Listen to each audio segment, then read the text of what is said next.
دوستان گرامی، من میخواستم به شما امروز یک خبر خوش را برسانم که این واخوری هر دو پرزیدنت ها دیر انتظاری مهاجران ما بود و امروز روزی بسیار خرسند است و خیلی که میبینید بررسی شد.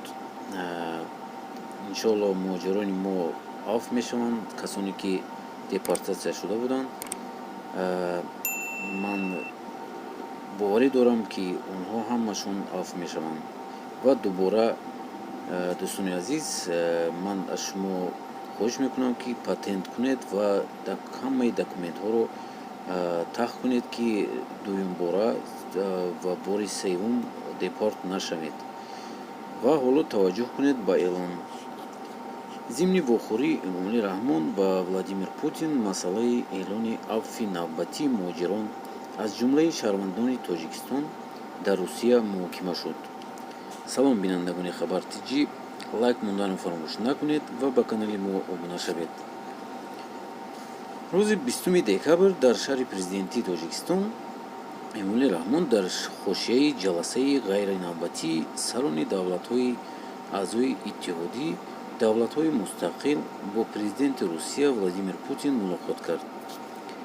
بنا به گزارش کتابات رئیس جمهوری تاجیکستان، در جریان ملاقات مجموعه مسائل مبرم همکاری استراتژی دو کشور و مسائل علیحده وضعیت بین المللی و منطقوی مورد توجه طرفین قرار داشتند.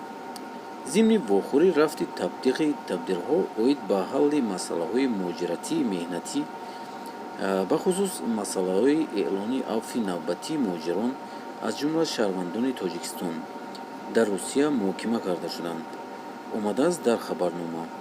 همچنین مسئله مجهز گردانیدن ارتش تاجیکستان با لوازمات و تکنیک معاصری نظامی طبق برنامه‌های قبول شده بررسی شدند.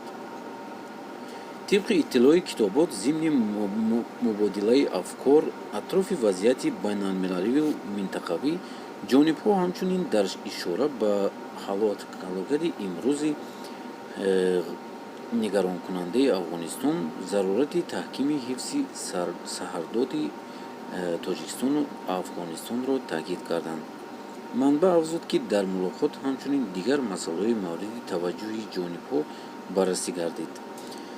و این بود ویدیو امروزه ما دوستان عزیز و خیلی که شما شنیدید من بررسی شد و حالا نگاه میکنیم. البته بعد از سال نو انشالله در سال نو یا بعد از سال نو انشالله همه مهاجران رو عفو میکنند و ولادیمیر پوتین پادپیس میماند.